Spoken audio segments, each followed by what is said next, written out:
Welcome to the Scale Model Podcast. In this podcast, we aim to entertain, inform, and promote the hobby of scale model kit building with interviews, reviews, and news about the hobby.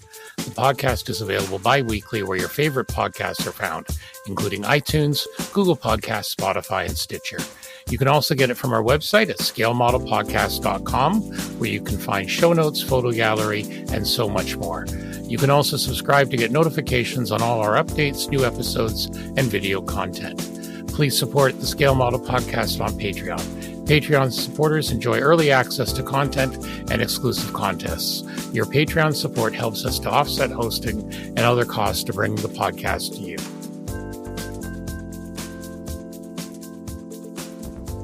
Welcome to episode 125 of the Scale Model Podcast, sponsored by Cult TV Man, Sean's Custom Model Tools, and Return to Kit Form.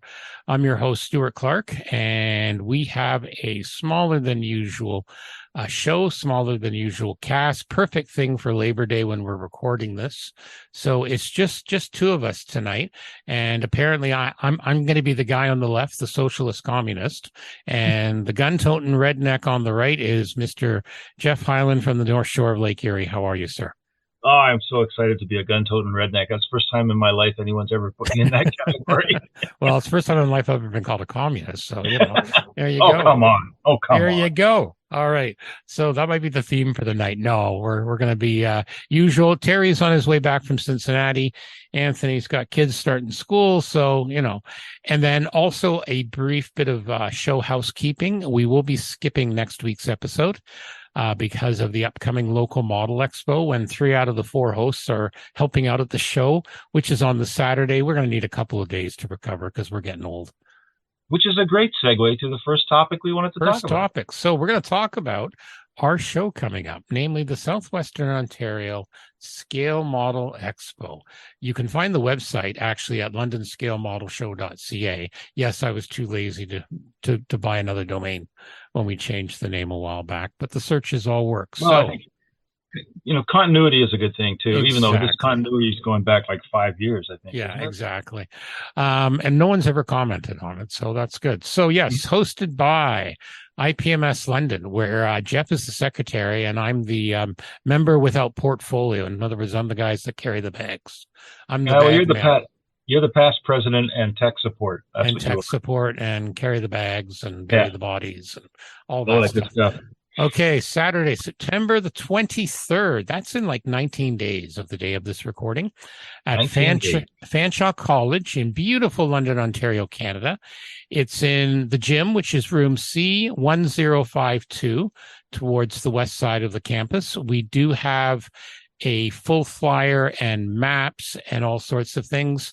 This is the first one we've had in 4 years? 5, I think. 5, yeah, because we normally do every 2 years. We do every 2 years because we usually try to offset it with Ottawa. Yeah. We weren't able to do it this year because all of us wanted to come out of COVID and have a show.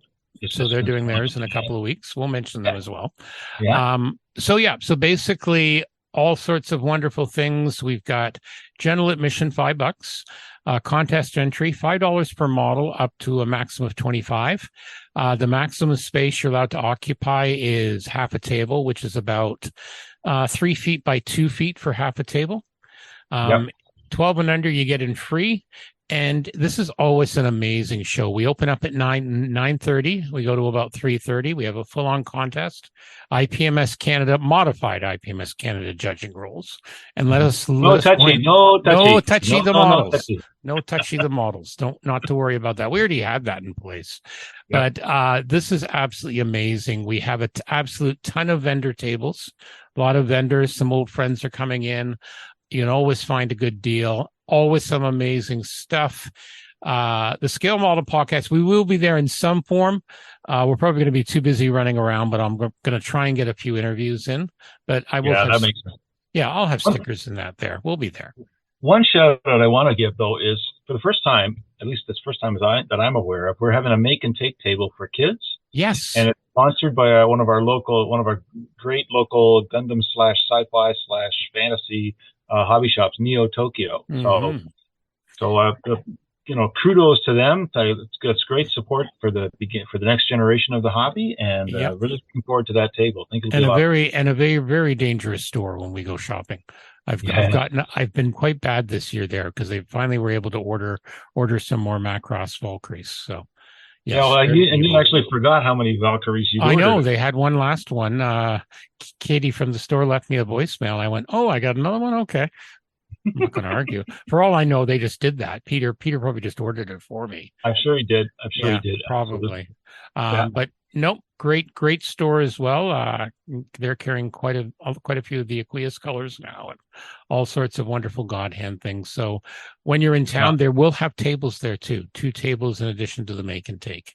So it'll be lots of sales, lots of things to buy. Yep. So there'll be stuff there. We're going to be updating. We have Facebook. We have, I'm going to try and shoot some video, but there'll be a lot of pictures. We're expecting a great turnout. We increased the number of contest tables from 72 to 80. And what did we say for vendor tables? 60 or something? Some huge number. The vendor tables are up to 78. 78. There you go. Yeah. See? And, not many left. So I think there's only a few. So if you want to, you better get in there. So I think there's 3 tables left, maybe max. There you go. So LondonScaleModelShow.ca. And don't be put off by the fact that it's being held in a gym. I mean, it's not like the Nats in the U.S. where everybody got underarm deodorant in their package, their welcome package. Yeah. This is a gym because it's huge. It's big. A huge space. We're doing some things different. So one of the things we are doing this year is we're leaving the contest area open for judging. We're going to try that as an experiment this year. So always the usual thing. Have some courtesy for the judges, no bothering them. And we've learned a few things from Nats as well in the U.S. About keeping the tables a bit farther apart. We weren't able to get the table risers that we would have unfortunately, liked. This year. We were late on that, but maybe next time. Maybe next time we'll get it done. Yeah, I'm sure we will. So that'll be fun as well. So and like I said, it'll be good. I should have my wife and the club president's wife will be at the front door. So you guys better behave yourselves. I'm just saying. Your wife would have joined us, but she's got babysitting duty. She's going to take care of the kids so that I can come. I know. You know what? It's probably safer for all of us because if all 3 of them get together and meet, we are doomed. Yeah, this is the same weekend we've been kicked out of our house because it's being a venue for a wedding. So second one, and final one for the season. Well, it was good, and I keep saying we got to figure out some tax write-offs somehow. Somewhere. Yeah, it was nice to have. I should mention too that you and Alicia did drop down because a new yarn shop has opened up very close to us. Yes, thank you for thank your wife for mentioning that to my wife because she dropped quite a bit. Yeah, she did. She had a lot of fun. Good stuff. Yeah, and we had a ball. You have a beautiful house. I got to see the cliff edge where it's like the Canadian version of going to the train station. Yes, you got to go. Yeah. Mm. Yeah. Good thing. Yeah, exactly. No, it was nice to have you guys down, and so you keep going on about the compound by the lake. Well, now you've been here. Now we've been here. I saw where all the magic happens in the hobby room and the stash, and although he was watching me like a hawk, I wasn't able to smuggle anything out, sadly, but that's all right. I can see the sweat breaking out on your upper lip there. I know. There's some nice things here. I'm just saying. Yeah, exactly. But no, it was a good time. So we enjoyed that. You and Lynn have a beautiful house, and I see why everyone wants to have their wedding list there. Yeah, it's a sad thing. But anyway, no, neither here nor there. But it was nice to have you guys down. Yeah. So anyway, everybody come to the Southwestern Ontario Scale Model Expo in London, Ontario, Fanshawe College. Free parking. Mm-hmm. And it's going to be a blast. I really kind of looking forward to it. A little bit panicky as we get closer. Yeah, as the usual, but on the day we'll be fine. We find our club members are great for volunteering and stuff like that. And now it's always a good day, tiring day, but it'll be a good day. So, all right, check that out. Okay, also in our area, the week before that, so next week. Out of Windsor, a group out of Windsor, the Canadian Aviation Museum. This is their Scale Model Club. They're doing their 8th annual model contest and show on Saturday, the 16th of September. They start at 10. They close at 3. They're doing a lot of cool stuff. Now, that's the museum down there. They are actually refurbishing a Lancaster. And I believe it's going to be taxi only. They're not going to put it back to flying. but it's going to be able to be taxied up and down the runway eventually. So I've been kind of following the construction of that. It's a smaller show, but they always have a really good time. Similar entry fees. $5 general admission. They are going to have a burger bar in there for lunch. So if you want lunch and you're a museum member, it's $10. And if you're not a member, it's $12 all in. And then $5 model entry fee. And they are going to do a display table this year. So you can rent a display table for $10 and put your stuff on your group. And the sales tables were going for $20 this year.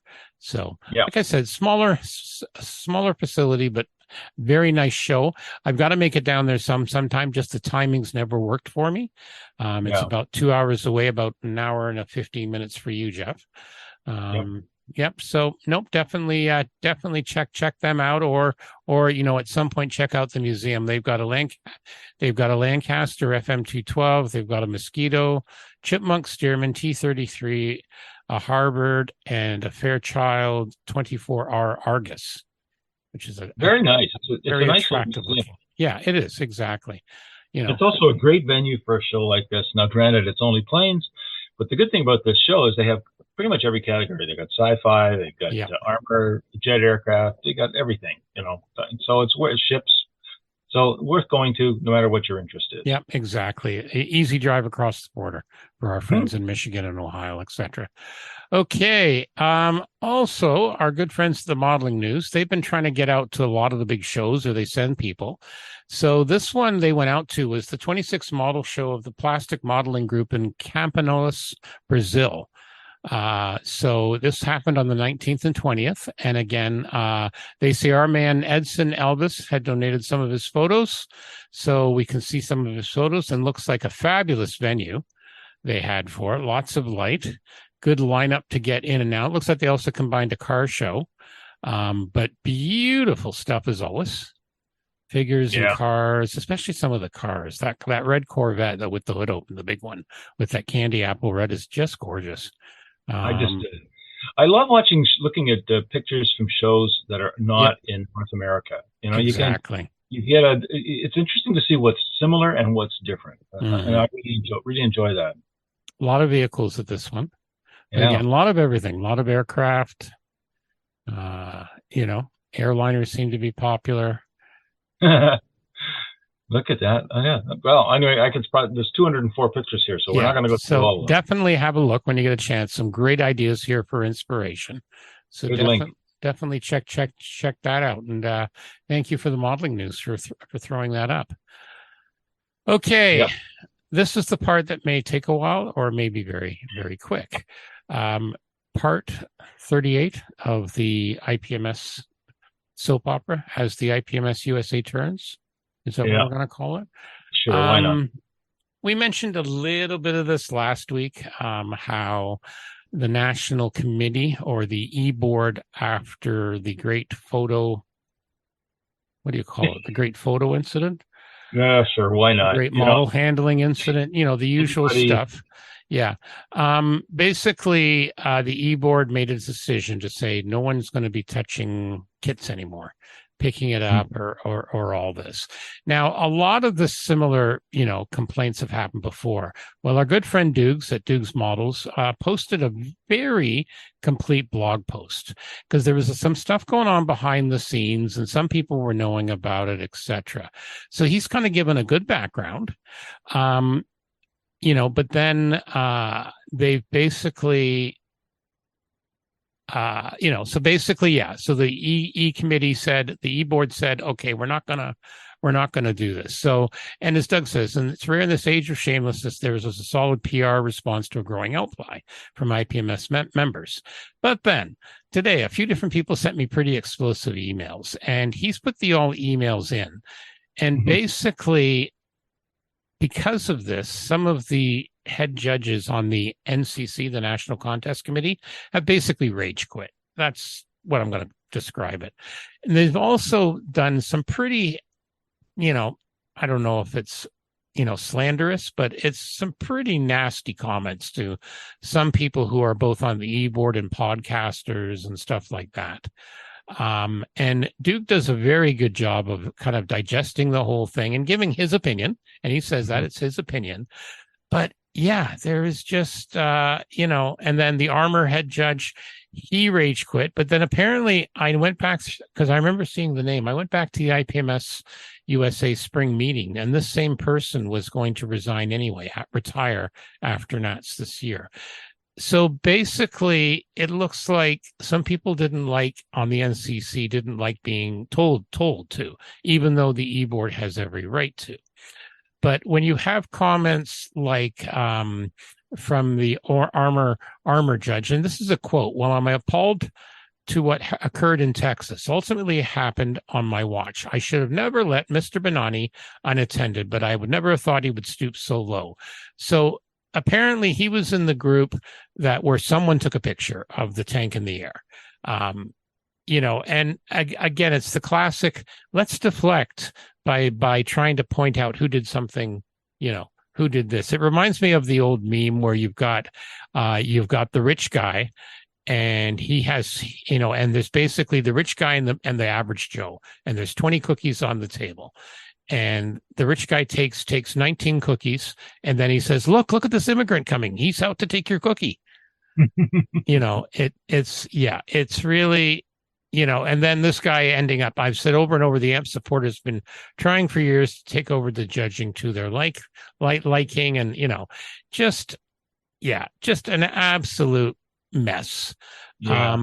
So I think, but the e-board, I think, and again, this is my own opinion.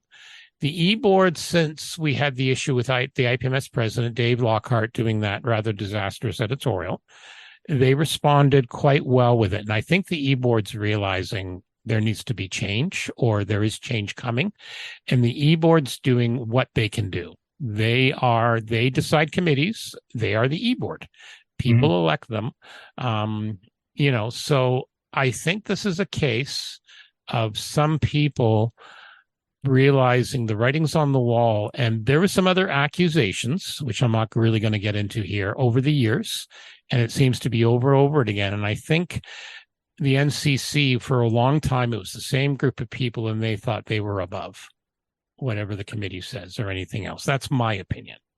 Yeah, I don't have the history that you do with some of the things that go on, and I find I hate to ascribe inappropriate motives to anybody, and so in this case, I think, like, for example, a lot of the email content was a bit defensive, understandably so. I mean, they're being attacked. They're being attacked from all kinds of angles. In some cases, there's a validity to it. The whole question, though, about whether you should shoot the messenger, in other words, shoot the person who took the picture or shoot the person who was in the picture, to me, picture says 1,000 words in this case. And clearly, this individual was doing something that the judges were told not to do. Apparently, he didn't hear that. Sure, that's fine. But it still shouldn't have done it. And frankly, I would never pick up another person's model without their consent. Yeah. And if they're not around, then you don't pick up the model, period. Exactly. And there was also quite a few broken models because of judging. A lot of pictures. I think the count was up to 17 or 18 in the end. Yeah, because they would have little post-it notes on, or some didn't at all. At least some post-it notes apologize. But yeah. Exactly. So... Well, the bottom line on all of this is, and we had a bit of this discussion before we turned on the record button. Yeah. Just to sort of see how incendiary we felt like getting. But that there's, like, as I was saying earlier, I picked up a bunch of magazines. We can get into that later when we talk about what we would do. But those magazines go back to the 1950s, some of them. And a lot of them, the modeling ones really blew up and took off in the mid 60s. And I've been reading, letters to the editor in some of these 1965, 66 vintage magazines. They're all complaining about the IPMS in basically the same kind of way. It's sort of like, okay, well, who makes the rules and who made you God and that kind of thing. My suspicion is that no matter how much we change the rules, we're always going to have a certain, we're going to have people who won't agree with it. Simple as that. People I agree. Don't like rules.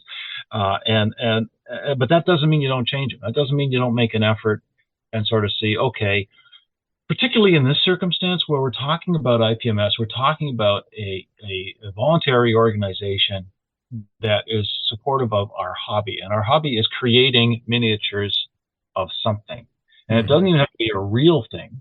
So what we've been seeing, we've been hearing a lot about, well, why don't you include sci-fi and fantasy more, or include Gundam more? That's the things that the younger generation are really more interested in.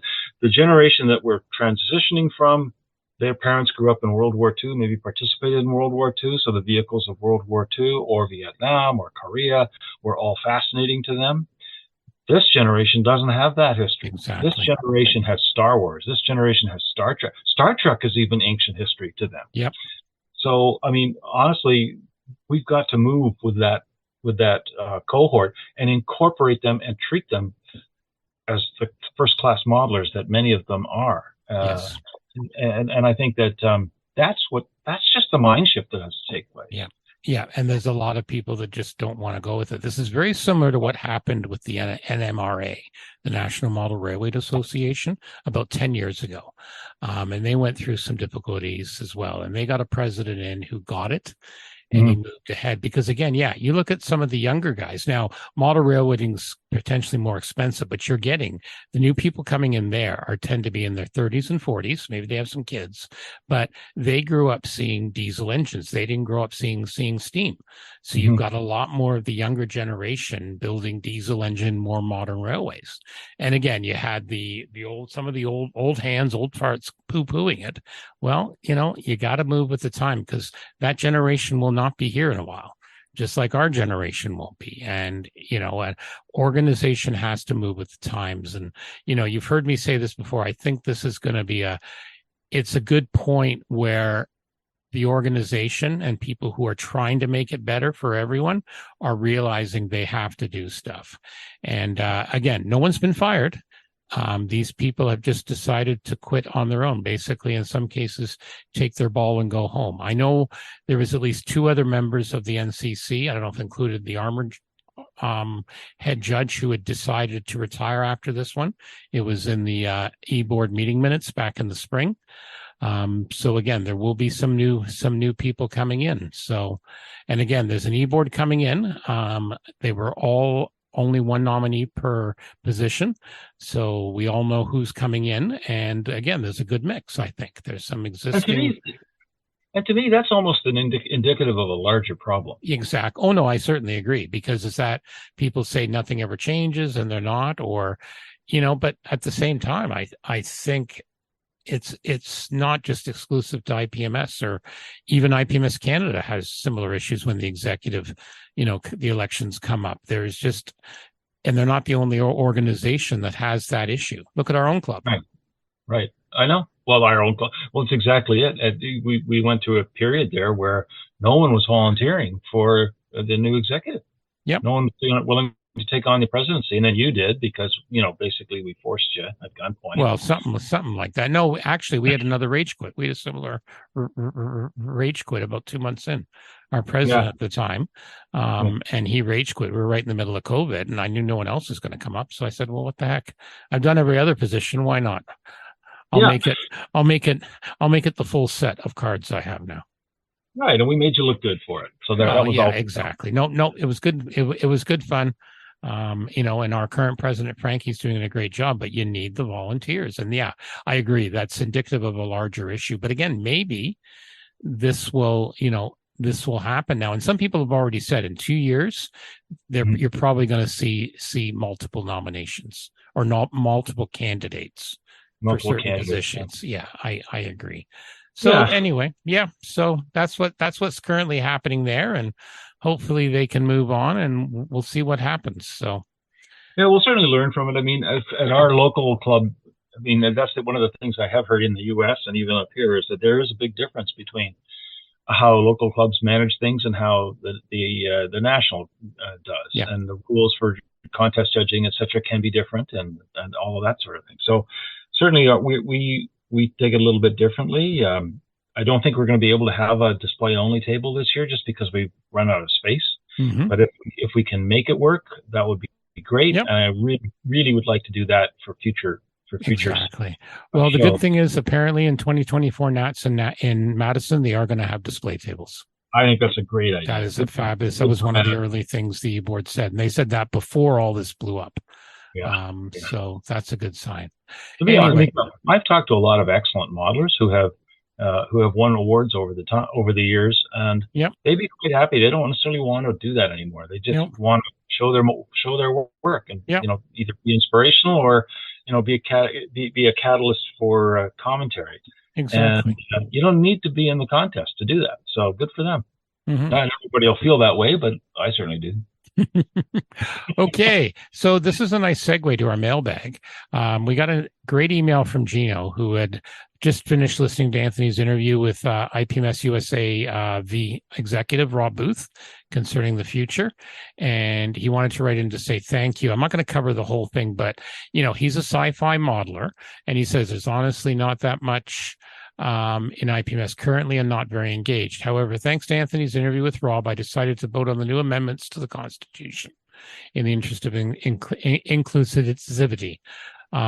They would love to, he hopes there's a lot of people like me who would love for IPMS to promote and support the niche, but they are apathetic to the current itineration of the organization. Now, this is an interesting one. I like what he says here. One issue I'd like to hear addressed in that interview is the chicken and egg problem of new contest categories.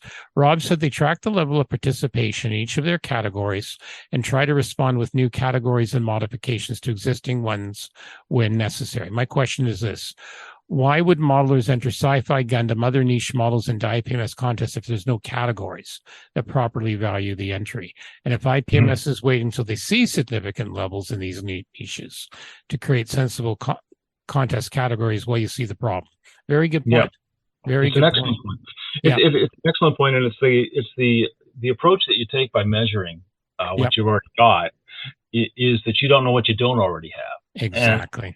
And so the real question is, how do we broaden the tent to bring in the ones that we don't already have, and have them feel included and frankly valued, because that's what everybody who comes to these things wants. They just want to be treated like a modeler.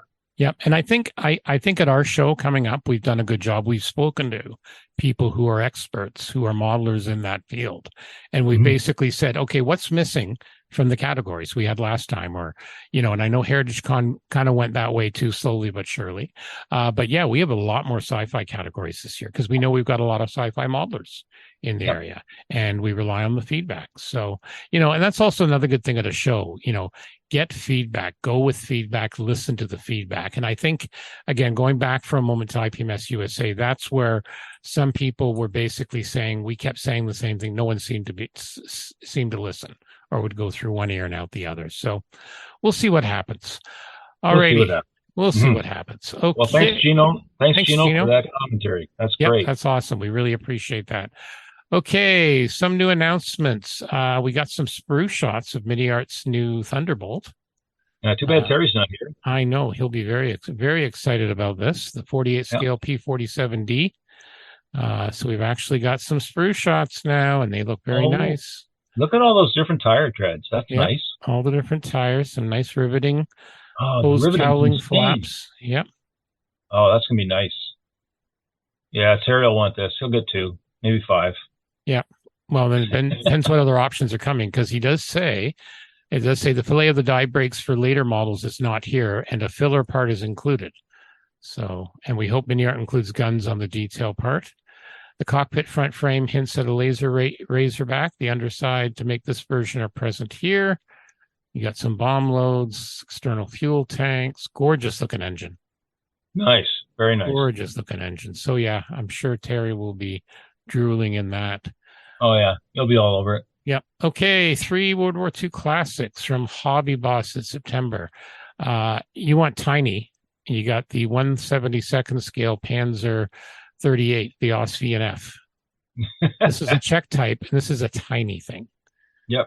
Yeah. So basically, the Czechoslovakians made them, then the Germans took them over. They built 1,400, and then they continued to produce the chassis because they were used for the Hetzer and Marder 3 tank destroyers, a lot of other anti-aircraft guns and stuff like that. So, tiny little thing, couple of schemes. Actually, what You have a lot price? of fun with it, though. Some of Yeah. these schemes are amazing. Yeah, it's Yeah, a the great. winter scheme looks good. So yeah, good for your wargaming. Not a high part count, 20 parts. And look, you don't have to worry about individual tracks, Jeff. No, I'm happy with that. Yeah, I'm happy with that. So there you go. All right.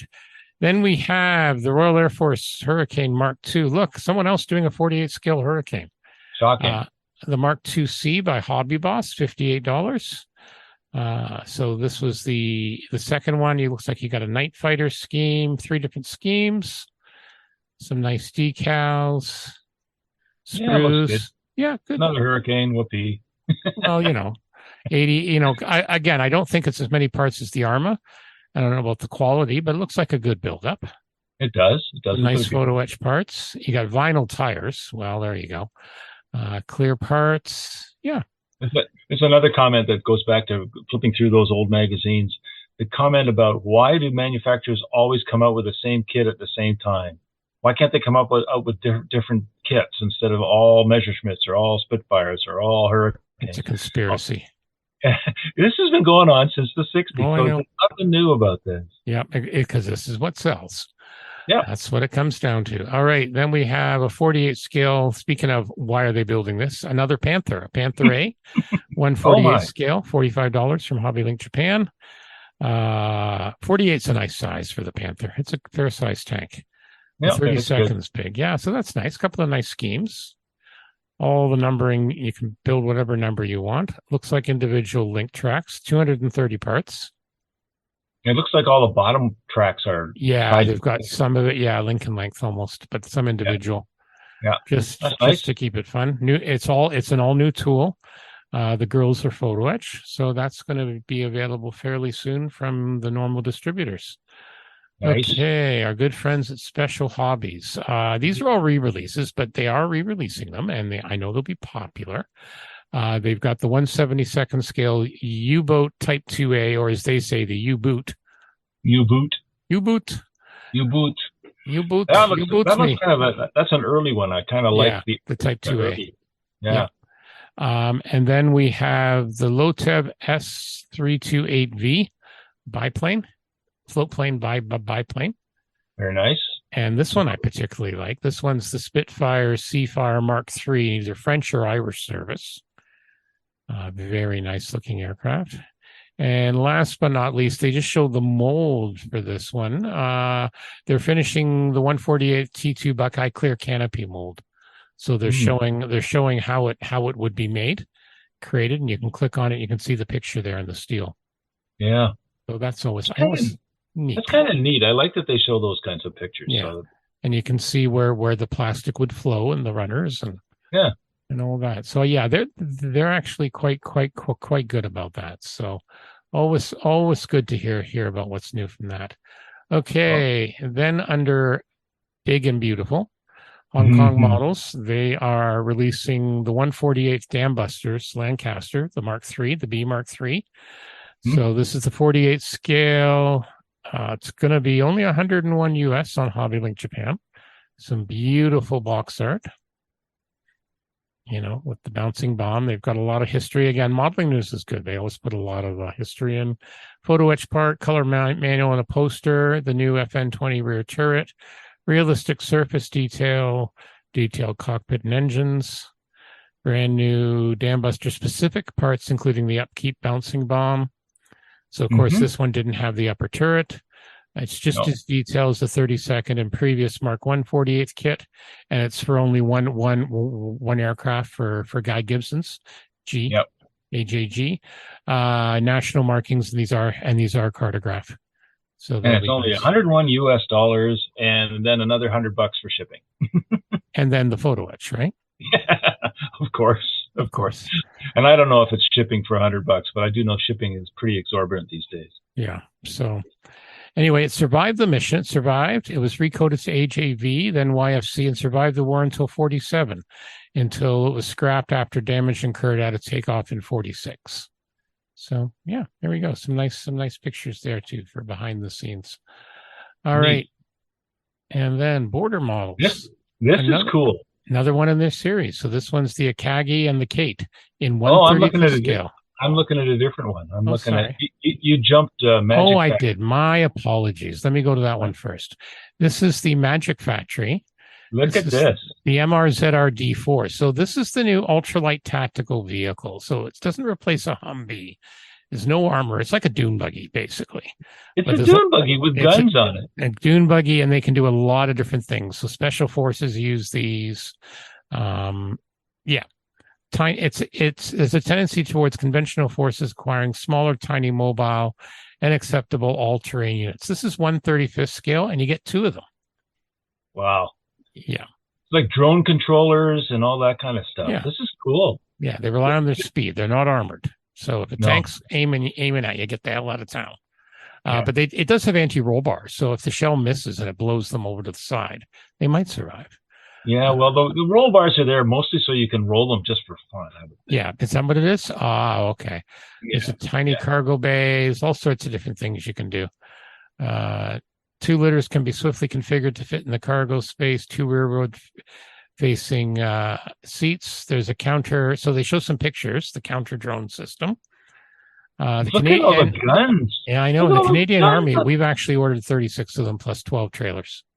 Wow. With an option for an additional. The Marine Corps has ordered them. Yeah. So quite a nice looking, thing. Very this handy. Falls in the category of something I have not seen yet. Yeah, I know. I like that. I heard of them, but I'd never seen one. And this is something like, the SEALs would use or whatever, right? That's pretty cool. I could see a lot of diorama potential with this thing. Yeah. So they show 2 of them. One that's 18.3 centimeters and one that's 11.7. Oh, with 18.3 includes the trailer. That's why. That's why. Dual suspension. Yeah, all sorts of goodies. And like I said, includes the NATO individual weapon set. So you can put all sorts of goodies on there. No release date yet. Yeah, that's too bad. That's a nice looking kit. Yeah, we'll just have to keep our eyes open for you. Yeah. All right. Now on to the other one. We can jump on to the Akagi bridge with flight deck and the Nakajima B2 Kate. Yeah. So this is they talked about the Kate was released as a torpedo bomber and the initial test build of the 35th scale Akagi deck. So they are going to combine them. And here you go. No release date yet, but it shows what it's going to look like. And again, from reading that Midway book, it was amazing. You don't realize how small the Japanese carrier islands were compared to the U.S. carriers. Yeah, they're tiny. Yeah. A lot of outdoor stuff. A lot of the expectations to be out in the wind and the waves. In the fresh air, the sea air on cruise. So Akagi was originally laid down as a battle cruiser, and then she was converted to a carrier. And then she originally had 3 flight decks. Yeah, the interesting thing on this one, the photograph, like these sites are great because they have a lot of historical photographs attached to them, and the pictures show all kinds of batting all around the outside of the decks or outside of the observation areas, which are not in the kit. No, but again, how soon do you think? Yeah, someone's going to come up with that too, or you just roll your own putty and roll your own 3D print, whatever. Roll your own. That's going to be a big box, as they say here. Yeah, that's a big one. It's got lighting too. Wow. It's got lighting. Yeah. Yeah. And how long before some crazy guy builds the rest of the carrier in 135th? Well, this is what we've been talking about. I mean, you can keep. They're designing these kits so you can buy a turret, you buy another turret, buy a third turret, fourth turret, then buy that. Someone's going to 3D print it. I'm sure it's already been thought about. Yeah. Mm-hmm. So it does include national flags and signal flags, but sadly they don't include what each signal flag means. So be careful when throwing up your signal flags. You could be insulting someone's mother.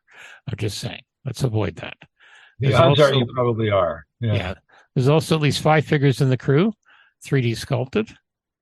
Figures look great. Figures look absolutely awesome.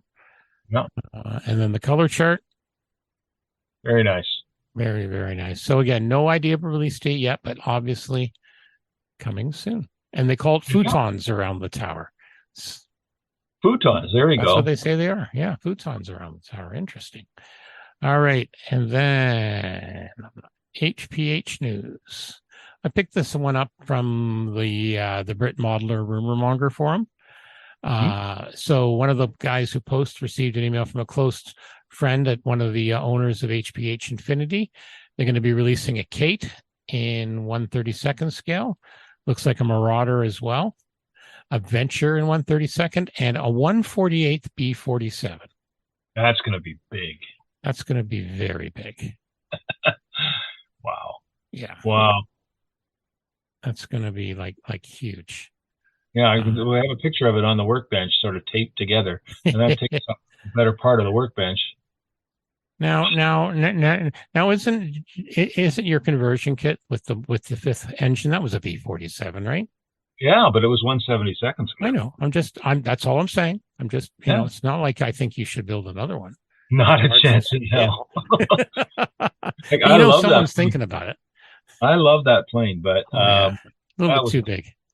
That was a 3-year project, so but you did a fine job with that. I'm sure someone will. So HPH, they also do some big stuff for the big boys. But these all look very nice. Yeah, the Venture is nice. And again, it's nice to see stuff that you wouldn't normally see in the scale. And again, that's, I'm very convinced I really need to corner a guy or an industry person and off the record find out, obviously the cost to produce to make profit, they don't need to print as many units now. That's what I'm convinced is what's happening. So we'll see. All right. Also in exciting news. We talked about this last year and it's been delayed. No, that's not it. That's the Thunderbolt. What did I do with it? Looking for the F-15. There it is, the F-15. Yeah, Brit Modeler. So fine molds. Looks like we're finally going to see it, the F-15J in September of this year, the F-15DJ in December, and the F-15C in January 2024. We haven't had a good kit of the F-15 in quite a while in this scale. And I know they were talking about it, but again, it got delayed. So the J is the one in Japanese service, obviously, and this looks very nice. I have an F-15E in the stash in this scale, but I don't have a more modern based, either an early one or a later one. Yeah, I need to find a good F-15. This looks good.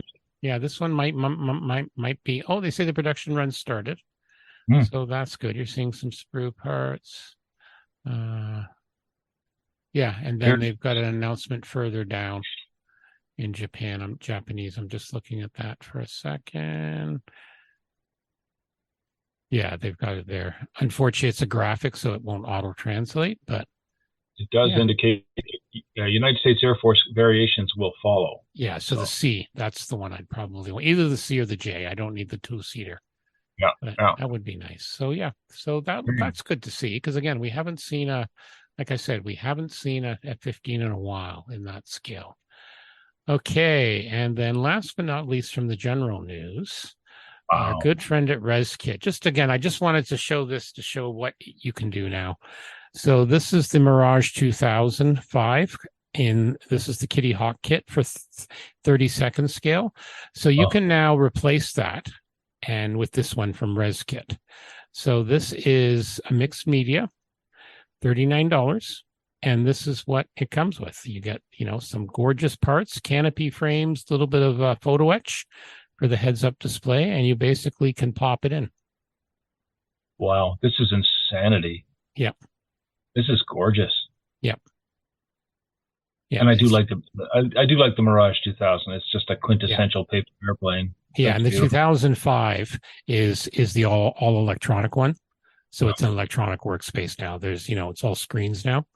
So definitely an upgrade. And they show the comparison between the 2000C and the 2005. So, yeah. Wow. That's amazing. Yep. I just thought I'd show that, and you see it painted up, and, especially when you're dealing with this scale, you're going to see it. You need something for the 3-foot rule in 32nd scale, because that's going to be a beast in 30 seconds. So I thought I'd show this. That's beautiful. Yeah. From our friends at ResKit. Okay, what's new at ScaleMates? This is always a bad hole. I know. Let's start. So we're recording this on September the 4th. So September the 4th, we start off with an Ember. Looks like a resin set. Welsh models, 144 scale, Embraer EMB 110C. Yeah, twin engine. Power. Twin engine transport. And then we have a twin engine trainer. I don't know if this is North Korea, NJ22 Oreo trainer. No, it's various countries look like use it. Yeah, I don't know that plane, but that just shows my ignorance. There we go. Right. And then we have a Nuberwoofer in both 1/16th and 1/32nd, a 42 from Vargas scale models. This is the 6 rocket one, but not in the circle. When people think of this name, they think of the one that was like in it looked like a gun barrel, a Magnum magazine. This is the 6-barreled 3 rows and 3, both 2 scales. And then we move on. How about this? A Cape Green Lighthouse on the September 3rd, 1/350th. So again, good for the ship guys. Yeah, that's fun.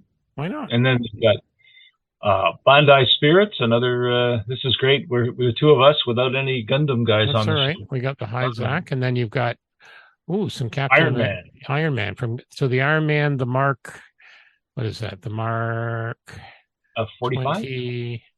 XL is 50, 46. 46, the 46 suit from Captain American Civil War, and then you've also got the Mark V. And this is in 1/9 scale. Yeah, those would be nice.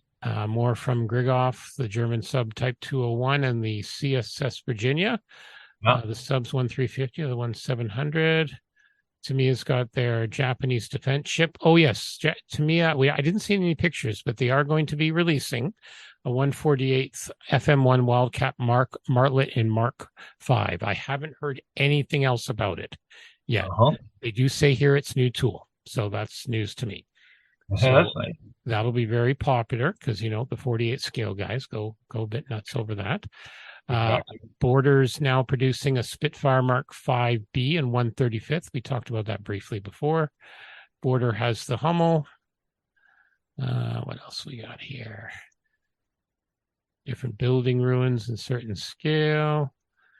Oh, here we go. August 29th. A road roller. A road roller. A weird scale.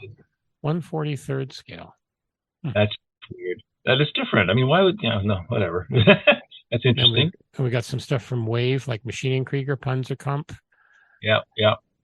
Bomb trolleys. Oh, yeah, HMS Vanguard. This was announced this week from Chanyu Models, 1/350th. The ship guys are quite happy with this one, apparently, because, again, there hasn't been a decent one. Yep. The Monitor. So you can have the Monitor versus the Merrimack. Yeah. August 28th.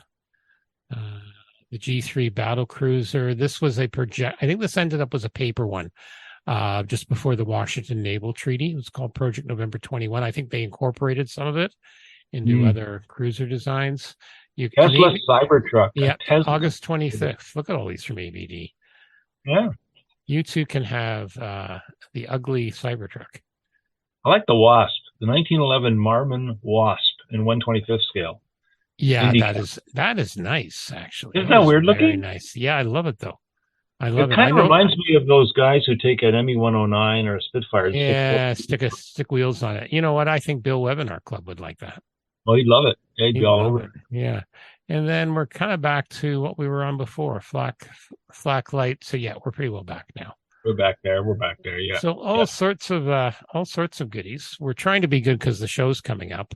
This may be one of the years. I doubt it, but you never know. I'll say it here. I might only buy the odd tool. I don't know. I really don't have any. I bought more than enough kits this year. So unless there's something that's just like, yeah, good deal, I'm grabbing it. Or gee, Geoff would like this. I better grab it first. Yeah, just to piss him off. Yeah, exactly. Yeah. That's the way we do that. We do that to each other. I noticed because see, the one thing as well is when I went over to Geoff's place, he said he had put some of the larger items upstairs. But I did notice that 1/350th scale Typhoon was still sitting down there. Yes. Just to entice me. Yeah. in that one only fair. I went by it once and I thought, if it's a good deal, I'll come back. And when I came back, it was gone. And then I went back to the podcast table, and guess who had it? Guess who had it? Yeah, Yes. well, I did the same thing with the Pilgrim Explorer spaceship.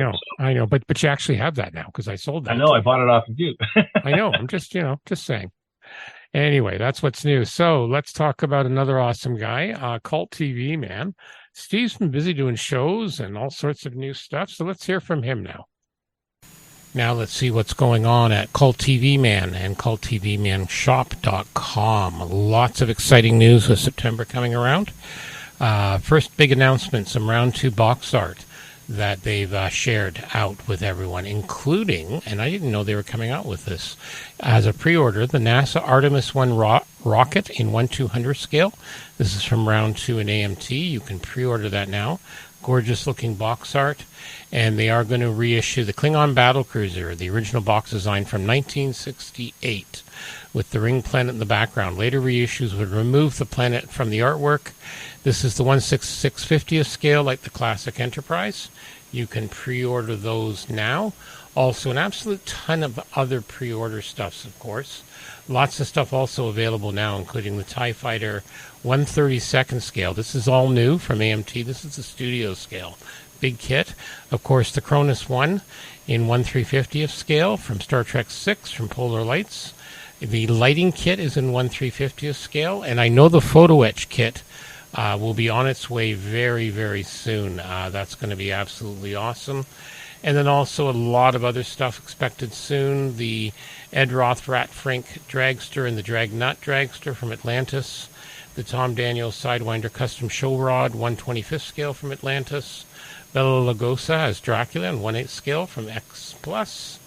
The Hex Marks the Spot Glow kit from round 2 Lindbergh. And then also we have Aurora's Saber-Toothed Tiger and the Cave Bear from Atlantis. They'll be coming out soon as well. Also some new stuff. The Jurassic Park Spinosaurus on pre-order 1/350th to go along with your Malcolm and T-Rex dinosaur. The K-Bop Lighting 1/350th from Tenna Control. The detail set for the Chariot 1/35th scale from Lost in Space. All sorts of goodies, as always, from our friends at culttvman.com and culttvmanshop.com. And don't forget to tell them the Scale Model Podcast sent you. Okay, what's on the bench? Just 2 of us. So, work continues on the 2023 Moose-A-Roo build, that 172nd Ural truck. Interesting thing, I've never seen, again, I don't build 72nd armor, and I haven't in 30 or 40 years. But in this case, you actually have to measure out in millimeters where certain parts go on the chassis. It's very fiddly. Well, it's forcing you to get back to modeling roots. Oh God, yeah. So I'm getting there. The black there's a sprue of black and there's 2 sprues of gray. The black plastic is different than the gray plastic. It's a bit softer. It's a bit weird. That's basically how when I sand it, the bits that come off, it's almost like it's about to melt. Like it's just very granular. When I sand, yeah, it's working. Does it react? Does it react differently to glue? Nope. No, it seems to be gluing fine. I threw some primer on some bits today, and it was fine. So yeah, and I got more of an idea of what I want to do for it. So, I basically, as building continues, I think I'll get a better idea. But I got a few ideas, but I think I know where I'm going to go with this. I also primed the tires today. Well, that's good. That's good. So that worked well. I found it interesting. Like, there's a Facebook group for the Moose-A-Roo Cup. Yes, there is. Yeah, and it's fascinating to me. All these Johnny-come-lately podcasters who are coming at the last minute. What the hell? Anyway. They're going to do fine. They're going to, we really welcome it. But yeah, it's going to be fun to see. And there's a lot of people who have bought the kit just to do buddy builds. Yeah, so which is great. I think it'll be good. It's a great, that's a great point, because from a manufacturer standpoint, that's why you want to support these types of things. Yeah. Because they are from the Ukraine. Yeah, definitely. Okay. What about you, sir? You've been a busy guy again. Well, this happened, I guess, between the last podcast and now, but I got contacted by somebody through our club who was retiring from modeling, 87 years old, and didn't feel he could do it anymore. And he's the fellow, I think we did talk about this the last show. He's the Yeah, a fellow. little bit. He's the fellow who actually sold his kits to Bruffdale Hobbies, our local bricks and mortar hobby store. And it became the infamous or legendary Bruffdale Stash, which we Yes, talked and you and I both have several examples of that in our stashes now. I took some pictures of some of the ones that I built that I thought I might have bought that he might have owned, and sure enough, they were the Graf Zeppelin, the big Graf Zeppelin. Yeah, that's right. Yeah. That was his kit. Oh, awesome. The Sea Dart, the little Sea Dart that I tried to. That was his kit. So it was kind of weird it was fun, and it was interesting to meet this person face to face. He's a great guy, really nice guy.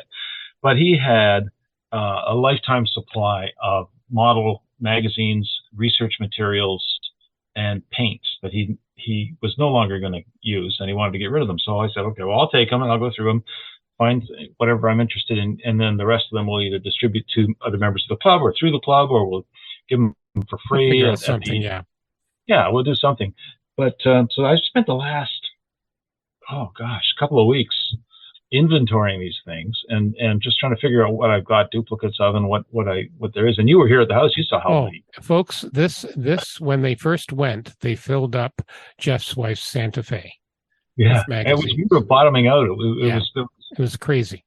Quite a drive home, but yeah. So there's an awful lot of paints, a lot of old Humbrol paints, which are still perfectly good.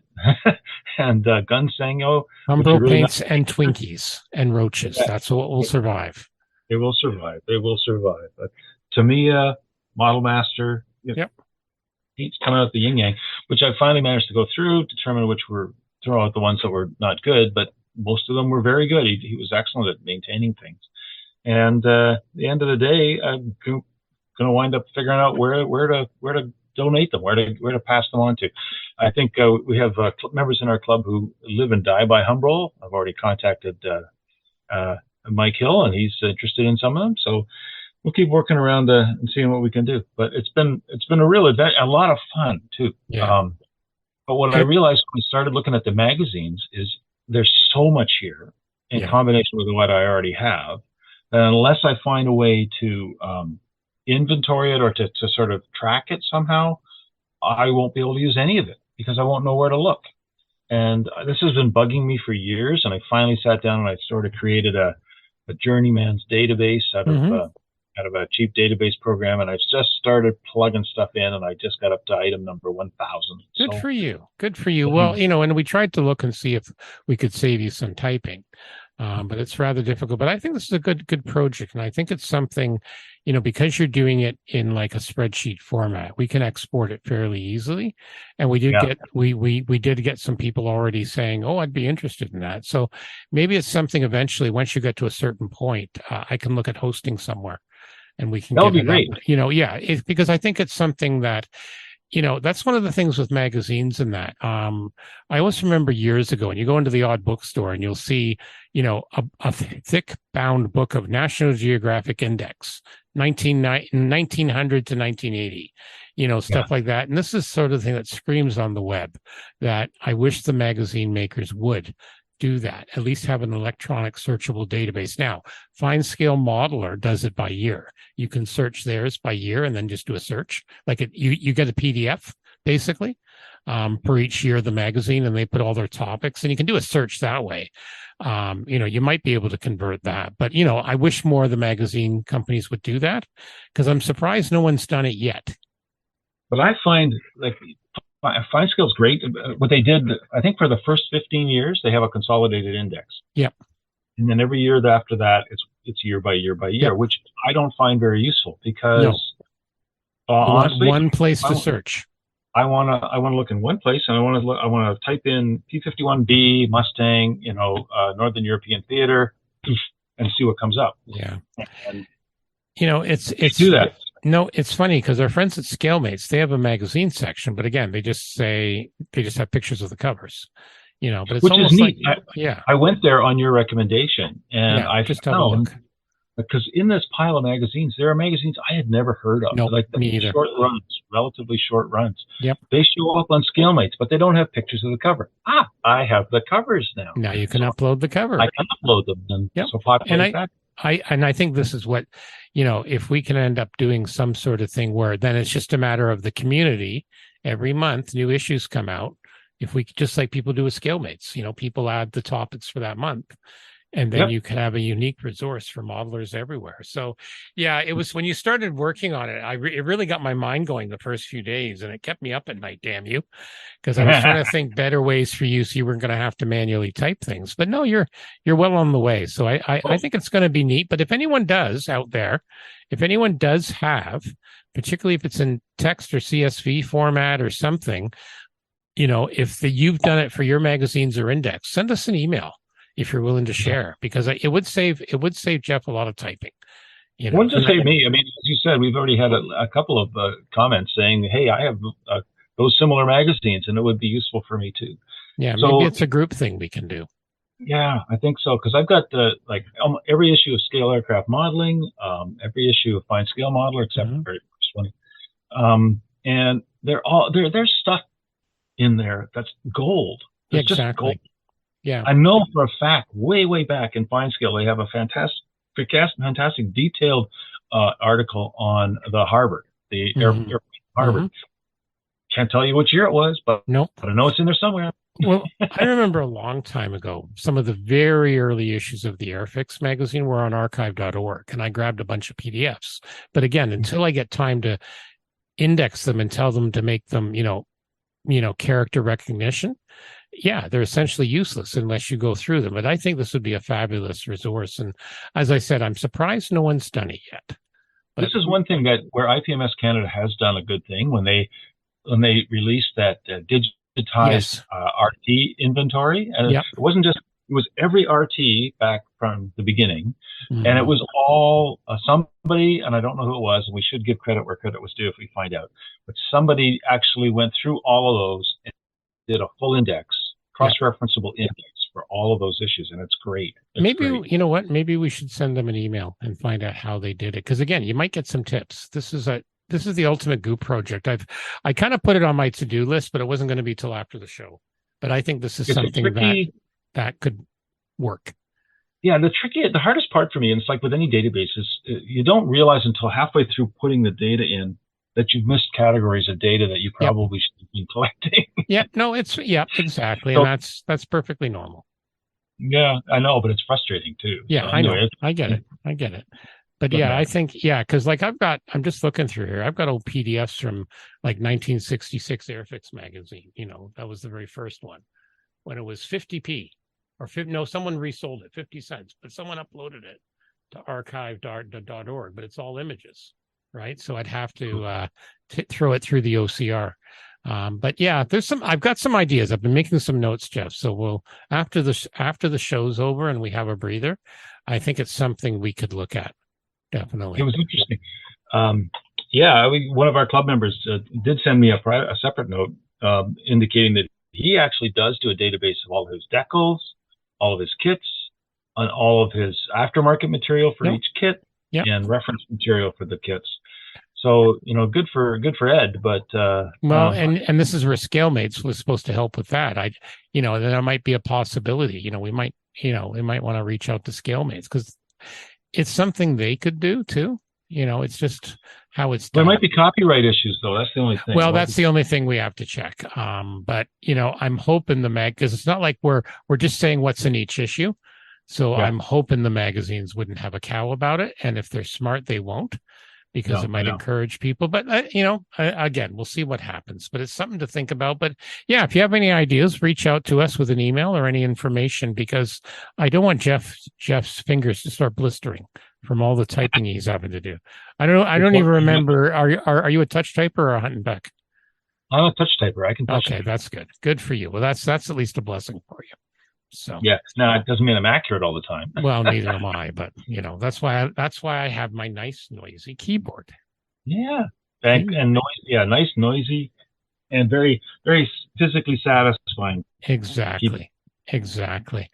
Okay, so and then you also did a splash of paint on your experimental World War II fighter. Yeah, you know what? I a while back, you remember or listeners may recall that I picked up a bunch of kits that were built from 47 wing, and they were not painted or constructed as well as they might have been. No disrespect to the modeler, but I stripped all the paint off. A lot of them were resin kits, rare little resin kits. And some of them were of, this person had a similar bent to me. They loved experimental designs and Lift 46 and that kind of stuff. Yep. This is British RAF 46. And some of these planes are just the weirdest things.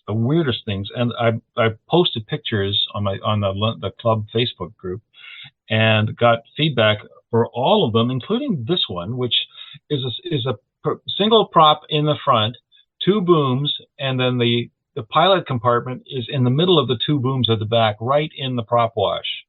So you're not going to see a damn thing out of the windows of this thing. Never built, and I cannot remember. One of the club members did find it and told me which manufacturer designed this. It was never built. It was just a paper project, but it's just so freaking odd that I had to build it. Well, make sure you send a picture to me, and we'll. Well, this is the one that I did primer. I know, but primer. just send another picture, and we'll have people respond what it is for us. This is what I will do. But this is the one that I did. I took a shot of mixing my own pink primer. I used Tamiya white primer, like a couple of drops of Tamiya red in it, and flat red, and sprayed it, and then sprayed the trainer yellow underneath, and it really does work. Using pink as a base coat for yellow, really, it gets you that warmer yellow trainer color you want. You don't get that cold golden or yellow, birdie colored blue or red, yellow. It was great. And then Vallejo, dark earth and dark brown on the top and the usual thing. And I really like. Looks good. I saw it when I was down there, and it looks really good. Some people hate it. I kind of like it. Yeah. I love the smell of it.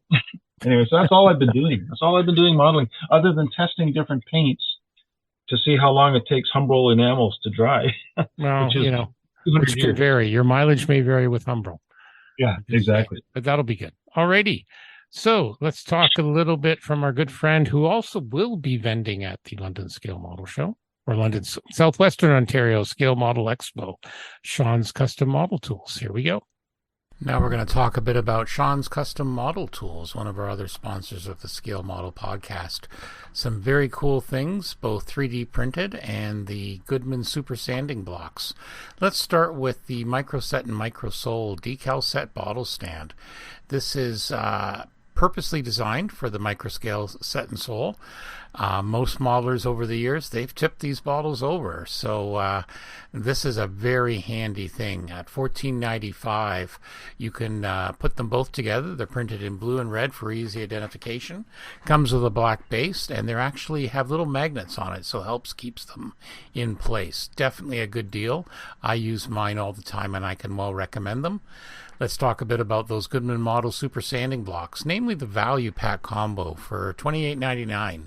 You get the 80 grit, 180 grit, 220, 320, 400, and 600. Just an amazing set, just what you need. And you can also, if you want, you can also get a super sanding block stand for it, which also really makes life a little bit easier, helps things keep it organized. The other thing too is they have the awesome model tape dispenser for your various tapes. It's basically a 3D printed thing. You put spools of your tapes. It's got a little razor blade to help cut it, and it's really, really good design. So yeah, works out really well, and yours for $19.95. So check out these and other amazing deals at Sean'sCustomModelTools.com, and also on Facebook, and tell them that the Scale Model Podcast sent you. Okay, we're back. I actually put the ad in before I talked about what we're reading, so we'll talk about what we're reading. I am still working on Neil deGrasse Tyson's Starry Messenger. Fantastic book. I can see why people are raving about it. I'm just past a chapter, I think it's chapter 4 or 5, where he talks about, if you look at what the right and the left, different things over the years, it really doesn't matter in the end. And he talks about like how we had the famous pale blue dot picture, or the picture from when Neil Armstrong landed on the moon, and Mike Collins in the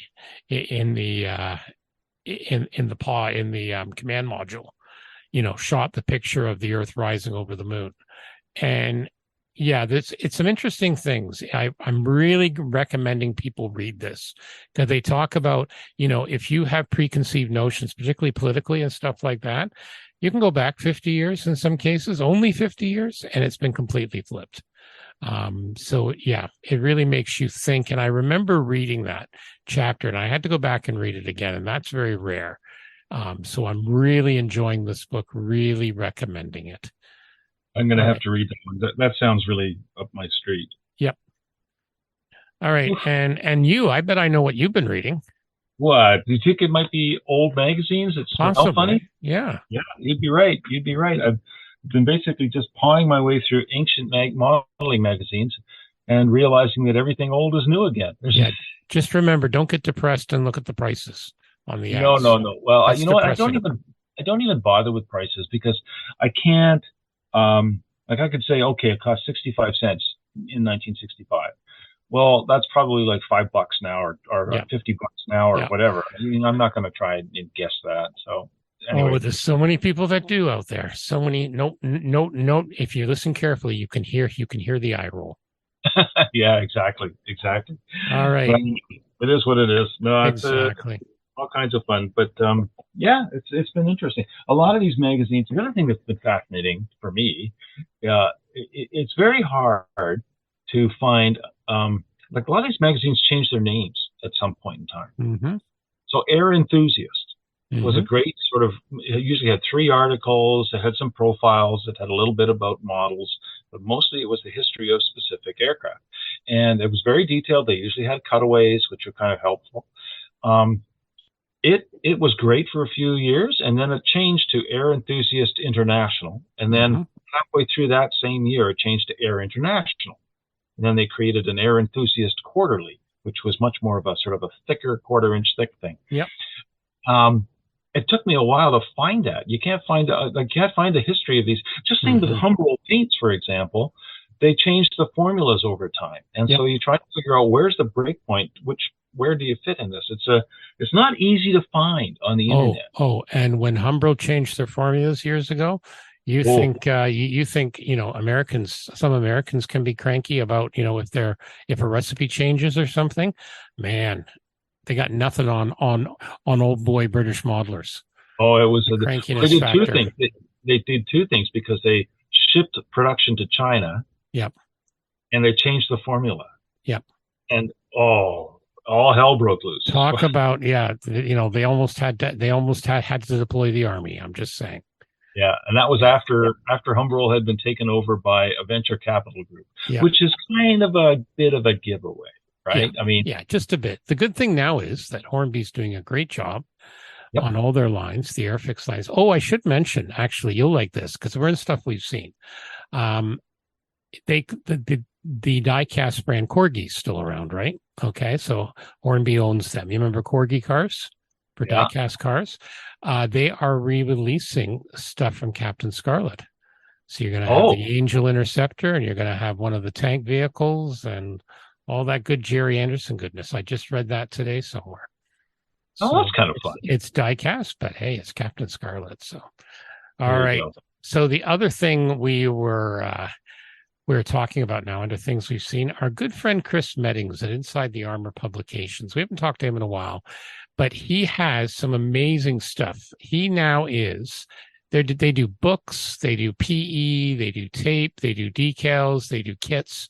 But one of the exciting announcements is that a lot of their more popular titles are now available as an ebook. Okay. And there's some fabulous stuff. One of the ones in particular is called Perfect Pits. This is the 2nd edition, expanded 2nd edition. It's £12 sterling. And this, if you want to get tips in that on how to improve your cockpits for whatever, this is just the book to go with. And again, it's a fantastic book.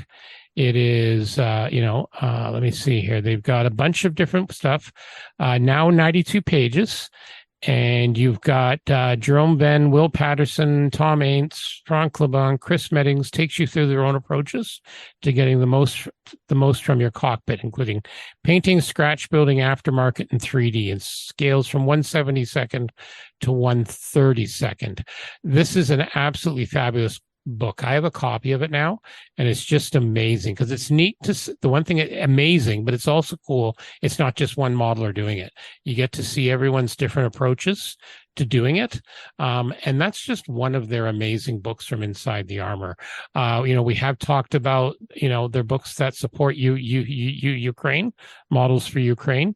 They had the volume 1 and volume 2. We talked about that, which was just an amazing book, but all sorts of things. So definitely look at their ebook offerings, because if you're being turned off, let's say, because they're getting kind of screwed if you're in the EU, because they're in England thanks to Brexit.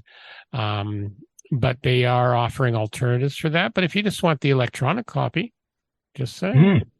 Yeah, and actually, I like the electronic copy. I bought a few books from different different book publishers globally, and the ebook format I'm so addicted to sort of expanding pictures now with my fingers. Yeah. That as I said before, I wind up doing them with paper books, and of course it doesn't expand as well. So. Well, they have quite a bit. They've got one here they actually have one here that you might like called String Bag, all about building World War One. A modeling guide to the art of World War I aircraft. Oh, that looks nice. Pound. Yeah, that's available. This is the PDF version of the original one, and you look at some of the detail there. I'm just, because someone's got a Felix Stowe and a few other things in their stash. Oh yeah, someone does. Yeah, someone does. Not that I'm trying to wind them up, but no, not you. No, you know what? I have actually felt a twinge of desire to build that beast. But I managed to beat it down. No. We got to work on that. We got to work on you and the other club member, and you guys can do a group build. Yeah. Well, that'll be fun. Yep. So again, Chris is a really good guy. He's done an absolute ton of stuff for supporting in the Ukraine. A lot of the stuff, a portion goes back into supporting various Ukrainian charities. So he's a really good guy. We haven't mentioned him in a while, but he's out there. He's still going strong, and he's a good guy. You'll also occasionally see him on the odd podcast or three. Oh, that's a terrible thing to be a podcaster. To be a podcaster, I know. Yeah. So no, he's on there. Don't let your daughters marry a podcaster. There you go. Oh, there you go. What were our wives thinking? Exactly. Yeah. So some pretty cool stuff. Definitely check that out. They're available at InsideTheArmor.com, and of course we'll have the links in the show notes for you. So. All righty. So what else? Anything else? Not really much else like that. It's kind of that just before September, that little lull period. So we're just going to, do you have anything else? I know. I have got nothing. I'm just reading magazines, remember? There you go. That's right. He's just reading magazines. Okay. So we're also sponsored by our good friends at Return to Kit Form, Brett and Chrissy. Awesome website. Check them out at return2kitform.com, especially if you're building Macross stuff. They got amazing canopies. They still have a few Macross kits left, and you will get a canopy mask with any kit you purchase, or you can order them separately. I have used them. Anthony has used them. They are absolutely fantastic. We do recommend them most highly. Okay, so definitely check them out. All right. Well, I think Anthony used them on his multiple award-winning. Yes, he did. I believe he did. Yeah, and so clearly, if you use these things, you will win multiple awards. Okay, so we're going to leave now. We have no Terry. I think I've got to sign off unless you have one. I don't have a sign off. No, I always leave that to Terry. I would not want to step on Terry. All right. Well, I am totally going to anyway after you sign off. So for episode 125 of the Scale I'm Geoff Hyland. He's Geoff Hyland, and I'm Stuart Clark. Reminding you to keep track of your magazines. Oh, isn't that sweet? Isn't that nice? And try to keep track of mine too if you happen to have a list. Exactly. Thank you, and be well.